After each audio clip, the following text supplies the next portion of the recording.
అందరికీ నమస్తే, జై శ్రీరామ్. ఈరోజు శ్రీరామనవమి శుభాకాంక్షలు. మీకు ఒక ముఖ్యమైన విషయం చెప్పబోతున్నా. ఏంటంటే మనం ఇన్స్టాగ్రామ్లో చిన్న చిన్న విషయాలకి అలాగే చిట్టి పికల్స్ కానీ అలాంటి చిన్న చిన్న విషయాలకి రియాక్ట్ అవుతాం కదా. మనం రియాక్ట్ అవ్వవలసింది అలాంటి విషయాలు కాదు.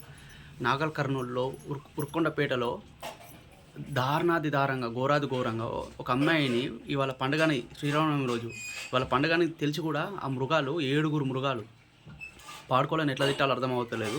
అమ్మాయిని అత్యాచారం చేసి ఘోరంగా అత్యాచారం చేసి అమ్మాయికి దాహం అవుతుందని తెలిస్తే నాకు దాహం తీర్చండి అంటే గట మూత్రంతో లంజడుకుడు ఉచ్చతోటి అమ్మాయి గొంతు తడిపిరంట. ఈ బాడుకోవాలని ఎలా శిక్షించాలో అర్థం అవ్వట్లేదు. అలాగే తోటి బంధువులు వెళ్ళారట, ఎవరో వాళ్ళని ఇట్లా కట్టేసి కొట్టారట. కొట్టి బట్టలను ఇప్పేసి నగ్మంగా ఫోటోలు దింపి మీరు ఈ విషయం బయట చెప్తే ఈ ఫోటోలు బయట పెడతాము, సోషల్ మీడియాలో పెడతామని బెదిరిస్తున్నారంట.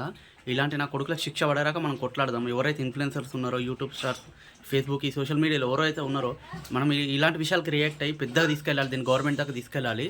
దయచేసి ఈ వీడియోని షేర్ చేయండి. నాకు లైకులు, కామెంట్లు వద్దు. ఇలాంటి నా కొడుకులకు శిక్ష ఇదే ఘటన కాదు, ఇలాంటి ఘటనలు ఎన్నో జరుగుతున్నాయి. ఇంకోసారి ఈ ఘటన జరగకుండా మనం ఇప్పటి నుంచి మనం పోరాడదాం. దయచేసి ఇలాంటి విషయాలు మనం రియాక్ట్ అవ్వాలి. అందరికీ జై శ్రీరామ్, జై శ్రీరామ్.